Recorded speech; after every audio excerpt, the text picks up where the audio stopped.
தலைப்பு என்ன கேட்டீங்கன்னா, உங்களுக்குள்ளே ஒருவன் பிசாசா இருக்கிறான். என்ன செய்தி? யாரை பார்த்து இயேசு அதை சொல்றாருன்னு கேட்டீங்கன்னா, தம்மாலே தெரிந்து கொள்ளப்பட்ட அழைக்கப்பட்ட யூதாசை குறித்து பேசுகிறார். என்ன பேசுறாருன்னா, இயேசுவை காட்டி கொடுக்கும்படிதான் அவன் அழைக்கப்பட்டானே. இயேசு நல்லவர், இயேசு அற்புதங்களை செய்கிறவர், அவர்தான் உலகத்தின் இரட்சகர், அவர்தான் நம்முடைய பாவங்களை போக்குகிற ஜீவாதிபதி, அவர்தான் பிதாவின் ஒரே குமார் என்று இயேசுவை காட்டி கொடுக்கும்படி அழைக்கப்பட்டவன் தான் இந்த யூதாஸ் காரியத்து.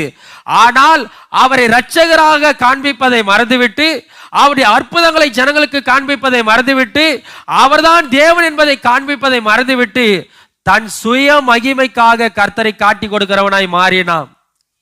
30 வெள்ளிக்காசுக்காக இயேசுவை காட்டி கொடுக்கிறவனாய் மாறினான்.